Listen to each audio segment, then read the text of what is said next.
been working on a new book that doesn't have a title, but it's about looking at evolutionary theory as we understand it today and complexity and how it affects groups of people.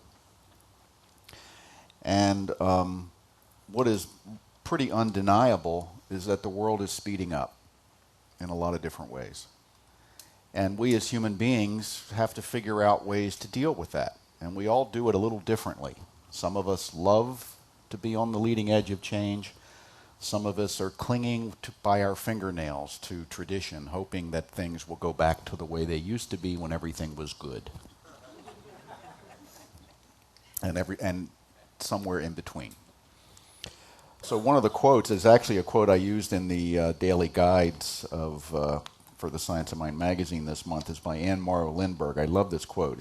She says, "There is no sin punished more implacably by nature than the sin of resistance to change." You know, as the world speeds up, this is a little, you're probably familiar with this, is a little schematic of complexity theory and project management. So it's something that, how you would look at things, you know. Just as an example of complexity. What do I mean by complexity? Well, one of the things that evolutionary theory tells us is that the universe as a whole seems to be designed to be self-organizing, and that in that self-organization it gets more complicated. And you can look at, you know, traditionally evolutionary theory just looked at biology and, you know, the work of people like Darwin and so forth, and we can see we came from, you know, microbial little things to complex organisms. And that process is still happening. We are evolving into whatever's next as far as human beings go, and whatever's beyond human beings. We know that the universe itself, in terms of creating more and more complex elements, that originally the universe was just hydrogen at the time of what we call the Big Bang. And all of the other more complex elements evolved out of the process of the universe unfolding. So now evolutionary theory is being applied to things like culture, education, business, all kinds of different things. And it's, you know, it's not surprising that the world's getting more complex. We see it every day. Try to read your cell phone bill, you know, or any bill, really. You know, how much data and information do we have available to us compared to times before this generation? We have, you know, there used to be a time when really, really smart people knew about everything there was to know. It's said that at the time, in biblical, if you went back about 2,000 years, the typical person in the Roman Empire around the year 0, and you took a Sunday New York Times with you, there would be more information in that Sunday New York Times than the person living at that time would have encountered in their lifetime. And we don't even bother with the Sunday New York Times. It's so incomplete in terms of the information we need. I'll bet most of you know more about that plane crash yesterday by now than you would have, than the average person would have known 10 years ago in the whole understanding of the incident. We have so much access today. So how do we live? And yet most spiritual teachings, including this one, talks about the value of simplicity. Keep it simple in a complex world. How do you do that? Shouldn't we be keeping track of everything? You know, am I missing anything? Anybody concerned about missing anything? You know, we have our summer conference at Asilomar every year, which is up on the Monterey Peninsula, and it's a wonderful, wonderful, beautiful place. And there's activities going on from like 6 in the morning until 11 or 12 at night. And they call it a retreat. And you have your choice. You can say, I'm going to go at a certain pace. I'm just going to do some of the things. I'm going to take time to walk in nature. I'm going to take time to go to the beach or sit and meditate. But every year I see people that are rushing from thing to thing because they're afraid they'll miss something. And then they buy all the recordings of the stuff they couldn't get to. You know, and there's nothing wrong with that. It's just a way of being, and some of us are that way. You know, but the problem is, if you're that way in an increasingly complex world, you're going to burn out pretty quickly.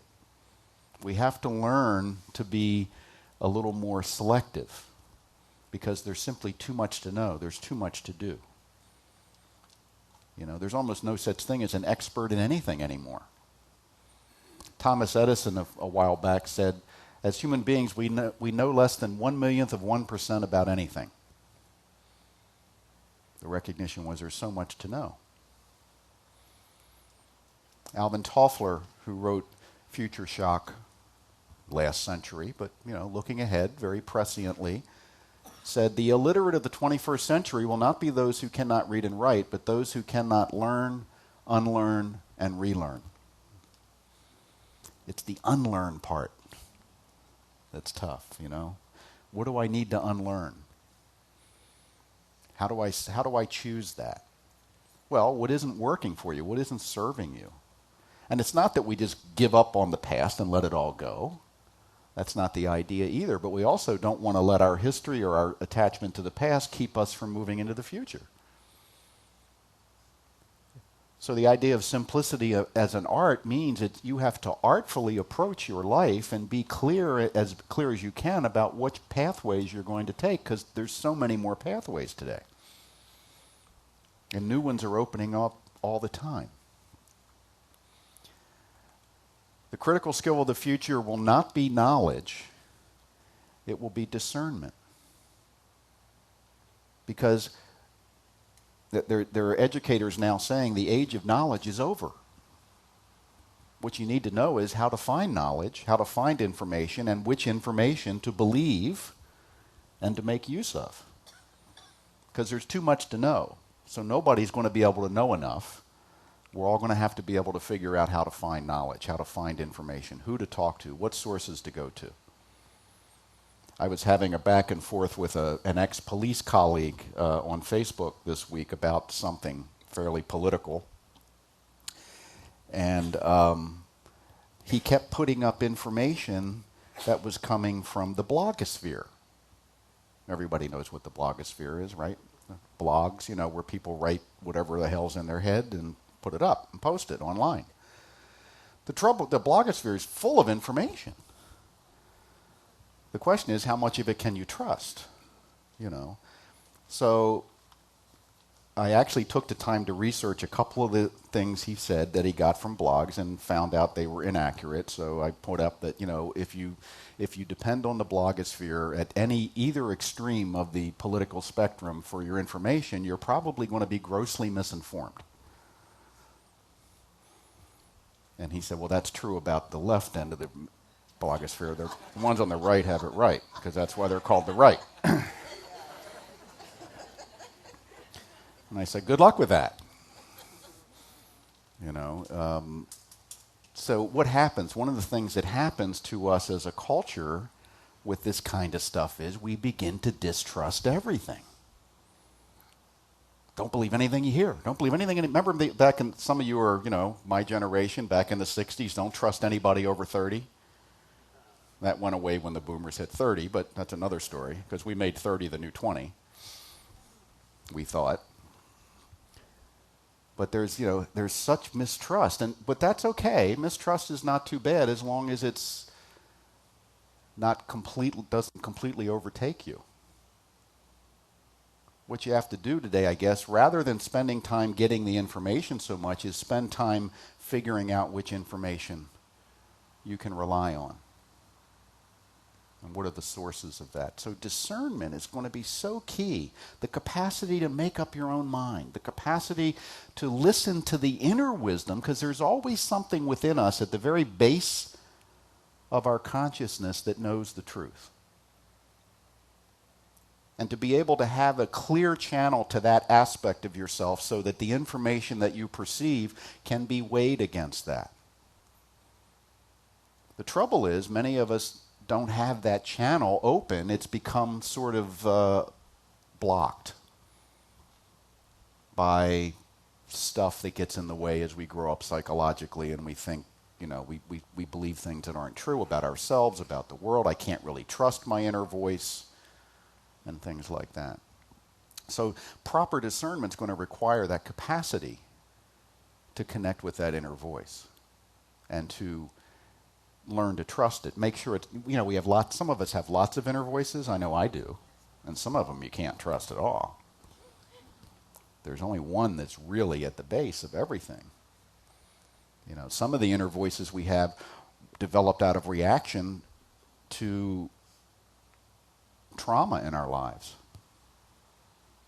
You know, I love Byron. I've cited this a few times recently, but Byron Katie's statement, if a thought doesn't feel good, it's a false thought. That's a good place to begin. That's a good place to begin. Isaac Asimov, the science fiction writer, said, "It is change, continuing change, inevitable change that is the dominant factor in society today. No sensible decision can be made any longer without taking into account not only the world as it is, but the world as it will be." You know, and it's hard to do, because how do we know? I mean, you know, you think about the way the world is today, and you go back 10 or 12 years, and there was no social networking. There was none of that. You know, there were smartphones didn't really exist. Reality TV, there were only one or two shows back then. Now it kind of dominates things. Who could have predicted what is going on? Who could have predicted Facebook? Who could have predicted Twitter? Who could have predicted that we'd have our first black president by now? Who could have predicted other things that have come over in recent decades, the Berlin Wall going down and things like that, where the common wisdom was these things are not going to change very quickly? I'm on a team for Centers for Spiritual Living. It's called the Growth and Development Commission, and one of the things we're supposed to do is project out 2 years, 5 years, and 20 years for the organization. And I think that's just hysterical, but because the 20-year conversation, it's really interesting, just as an exercise, because what I'm finding, and I find for myself too, the best I can do is say, I have no goddamn idea what's going to be going on in 20 years. Whereas many people, they kind of project what is and make it a little bigger. Well, we'll have to be using Facebook more effectively. Well, maybe, but maybe it won't be here, you know. You can look at trends and get some ideas from that, but they don't work that far out anymore because the pace of change is sped up so much. You know, 2 years is probably about it. You know, somebody, well, we need to plan, well, what kind of building will we need in 5 years? Will we need a building in 5 years? Will anybody need a building in 5 years? We don't know. What's going to happen between now and then? What's going to happen that will transform the way we spend our day? There's, you know, and we tend to think, well, that's already happened, you know, but it's going to continue to happen. It's very interesting stuff. Ernest Holmes said, "The man who dares to," and you have to, I should have made this gender neutral, but I didn't, sorry. "The man who dares to fling his thought out into the universal intelligence with the assurance of one who realizes his divine nature and its relation to the universe, and dares to claim all there is, will find an ever-creative good at hand to aid him." And what he's saying here is we have to truly come to believe in the creative power that is the essence of us and to trust that, even though it seems like we're driving into a thick fog. You know, the pilot in an aircraft that's flying through the clouds has to trust the instruments. They may be wrong, but you have to trust them because you can't see. I mean, what is the alternative? Don't trust anything? Well, the problem with not trusting anything is, you know, that kind of is like slowing yourself down. You know, when I was a kid, little, I didn't want to take a bath, so I can remember my father would have me over his shoulder going into the bathroom, and I'd be reaching out and grabbing the door jamb, trying to keep from going in the tub. Going, no, no, no, no, no, no, no. And some of us, that's the way we're going into the future. Going, no, no, no, no, no, no, no. Often, you know, one of the things we tend to do is think about how it used to be when it was so wonderful, but usually we have a fairly slanted view of that. Because there hasn't been a time in the history of the planet, of humanity, when it's been good for everyone. There have been times when some groups have had it better than others, perhaps, but there hasn't been a time when everything was far superior to what it is now. In fact, things tend to get better overall by all the measurements. Now, why does it seem that it doesn't? Why do we stick to the negative stuff? Why did I talk about the fireworks thing and the plane crash instead of the incredible commitment ceremony we had on Wednesday night for Wally and Colleen? I'll tell you why. Because a study just came out this week that says we take negative memories, have a longer and more powerful impact than positive memories by a power of 6.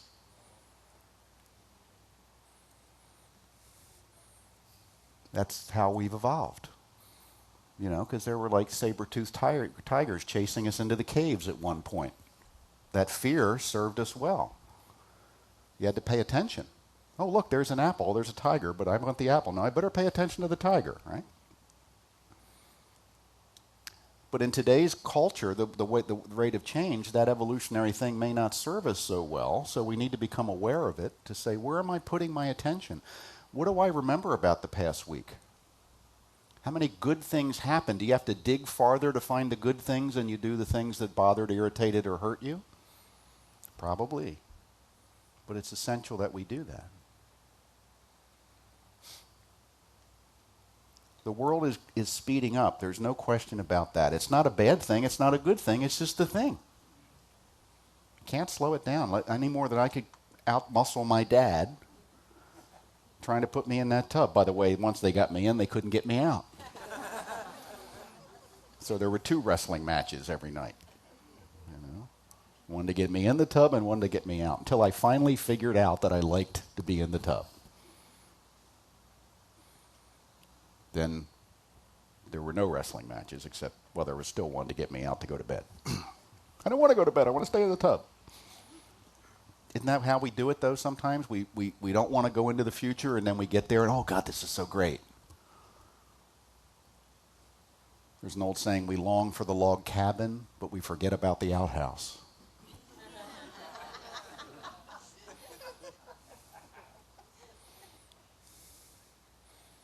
It's nice having flush toilets. It's nice being able to connect with people all over the world on Facebook. But if either one becomes an obsession, you got a problem. So how do you integrate the new into your life? How do you keep what is treasured from the old in your life and find a way to have it work for you in balance? That's what we need to do. If we get too heavily in either direction, we get out of balance, life doesn't work very well. So it's all about balance. So a simple answer to a complex world is this. We have to stay in our principles. The principles taught in Science of Mind is that we're all one, that there's only one thing happening here, that every one of us in our individual experience of life is using the same energy, the same love, the same potential as everyone else. And that energy, that love, that potential is unlimited. It's infinite. That doesn't change. The potential for you to maximize your experience in any area of your life doesn't change. The actuality of it changes as you change your mind. And we can spend time saying, oh my God, the world's going to hell in a handbasket. Only it's going faster now than it did when my grandmother used to say that. The world's going where it's going, And if you're going to fight that, you're probably going to have a difficult time of it. I say it's always easier to ride a horse in the direction it's going. The future is ahead. The past isn't ahead. Eckhart Tolle says, live in the now moment. He doesn't mean never think about the future. He says, enjoy where you are, and out of that enjoyment and recognition, create the future that you want. But you have to create that future having a reality-based relationship with the nature of that future that's unfolding, based on who you are and the family you're in and the culture you're in and all the other stuff and the way you want to live your life. And it can really be confusing. You know, I've had people say to me sometime, Dr. Jim, I think if it's spiritually right, it ought to be really clear. I said, where'd you get that idea?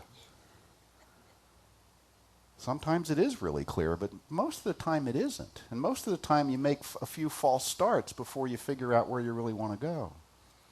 Our daughter Grace is, as many of you know, is at Boston University, and she's studying pre-med with an emphasis on cellular genetics or something. Minoring in dance and a second minor in the classics. And she's trying to decide what her focus should be for her. She's got an offer to go with a very significant dance company, which would mean taking off some time from school. Or she can keep going to school and pursue the pre-med, the medicine degree, because she said she was at the Boston Marathon finish line 20 minutes before the bomb went off, went to get something to eat, and then heard about it, and she said, all I wanted to do after that was go help. And so right in that moment, there was that calling to be the doctor, to be able to step in and be of help. And now the dancer is reemerging a little bit, and such it is to be 19 or 59. Which course do I follow? And can you do both? Sure, but you're going to have something you're going to focus on. And such is life, right? She's making decisions about how she spends the early part of her working life, and is that going to be in the arts or in medicine or whatever? Nice choices. Some of us that are a little older are thinking about, the next level for us maybe is something that is often called retirement. I call it reinvention. I don't retire, I reinvent. And what's that going to look like, and what are the pathways? But the reality is, in any given time, you can only see the pathway so far ahead, and it fogs in. Every pathway enters the fog of the unknown because we don't know what's going to happen. You might go into a profession that's about to become obsolete. That's happened to people, right? You might go into a profession that's going to completely transform because of new technology or new cultural shifts or something like that. I remember when I was in college and I went in, I was an education major, I was going to be a teacher, and they came in one day into one of our classes and said, you should all go change your major. There aren't going to be hiring teachers for the foreseeable future. There was a little dip in the population at that point, and they basically closed the Department of Education at the university I was at for a few years. And I thought, well, now what am I going to do? My profession left me. And such is life sometimes. Everything's in motion. Everything's shifting. Everything is, and it's going faster, and there's just more stuff. We tend to think of the world as a fairly simple, straightforward path. Just follow the yellow brick road. But today the yellow brick road branches off in 6 different interchanges and goes through all different kinds of things, and could be, who knows where we're going to end up. That's exciting, though. It's an adventure. So maybe what we're called to do is be adventurous about our lives, at least to some degree. You may not be adventure prone, okay? But you need to have a little adventure because the world is an adventurous place, and if you decide you're not going to be adventurous, you're going to suffer, at least to some degree. What is new and possible for me, even if it needs to stay pretty close to my comfort zone? How can I interact with the world in a new and different way? How can I call forth out of myself a talent and skill that I haven't used before?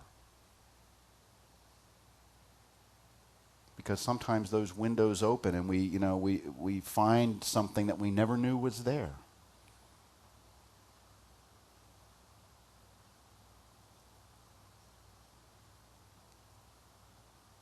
The worst thing we can do, I guess, is just say, I'm not a match for this world.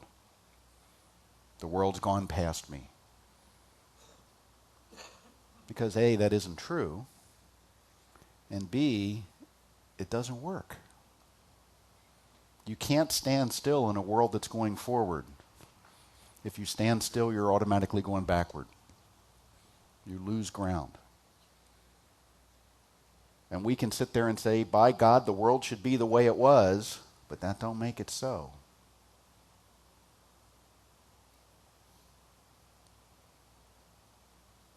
Now, there's lots of, young people out there, some in the room today, that are looking forward to a world that God knows in a half century what it's going to look like. Well, God doesn't know. In our understanding of God, it's unfolding, and God will be just as surprised as you are when it gets here, because God will only know it as you do. But it's going to be different, vastly different. And in some ways, it's going to be so much better. And in some ways, it might seem constricted or different from what you're used to. That's a guarantee, one way or the other. The simplest thing I can do is hold to my principles, do my spiritual practice, so that I engage the world as fully as I can based on who I am. And let everybody else do the same thing in their own way. And if they want to struggle, let them struggle. My job is not to keep other people from struggling. My job is to make sure I don't struggle.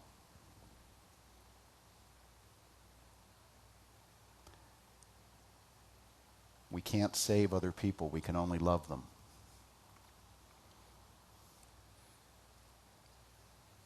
But I can't love other people if I'm not okay with who I am and where my life is.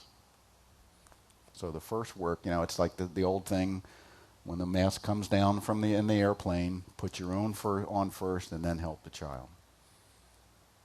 Get your own consciousness in order and then make yourself available to others if they're interested.